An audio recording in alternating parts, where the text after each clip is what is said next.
Hello friends, welcome to my YouTube channel KL study. तो friends, इस session में हम लोग देखेंगे अनुसूचित जाति और अनुसूचित जनजाति में क्या अंतर होता है, इनके फुल फॉर्म वगैरह सारी चीज़ें। ठीक है, तो सबसे पहले तो आपको पता होगा अनुसूचित जाति जिसको इंग्लिश में हम कहते हैं SC, क्या कहते हैं SC, और अनुसूचित जनजाति जिसको इंग्लिश में कहते हैं ST। ठीक है, अब SC और ST का फुल फॉर्म क्या है? तो SC का फुल फॉर्म होता है शेड्यूल कास्ट, ठीक है, अनुसूचित जाति। और ST का फुल फॉर्म क्या होता है? शेड्यूल ट्राइब्स, जिसे हिंदी में कहते हैं अनुसूचित जनजाति।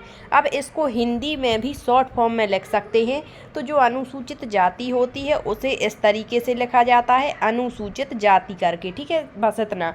और अनुसूचित जनजाति को जा करके लिखते हैं, मतलब अनुसूचित जनजाति। ठीक है, तो ये तो यहाँ पर आपका कंफर्म हो गया कि SC और ST का फुल फॉर्म क्या है, हिंदी में इसको क्या कहते हैं।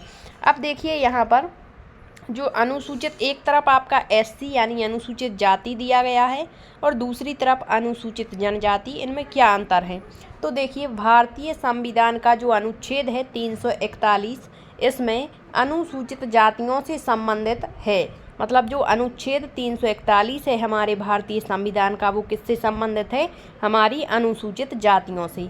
और इसमें क्या परिभाषित किया गया है? तो इसमें कहा गया है कि किसी भी राज्य, हमारे यहाँ पर कितने राज्य हैं? तो 28 जो राज्य हैं और जो केंद्र शासित प्रदेश हैं, इनमें से कौन सी अनुसूचित जाति होगी, ये बताया गया है आपके संविधान के अनुच्छेद 341 में। जबकि अनुच्छेद 342 में बताया गया है कि हमारे भारत के जो राज्य हैं और केंद्र शासित प्रदेश हैं उसमें कौन सी अनुसूचित जनजाति होगी। ठीक है, इसका वर्णन यहाँ पर मिलता है।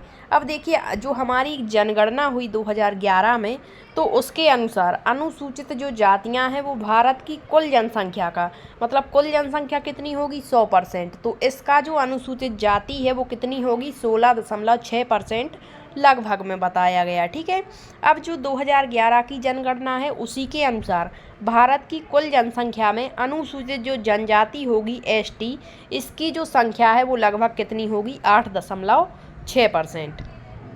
अब देखिए, जो 2011 की जनगणना है इसके अनुसार भारतीय राज्यों में अनुसूचित जातियों की सबसे अधिक जो परसेंट रही वो पंजाब की जनसंख्या का रहा।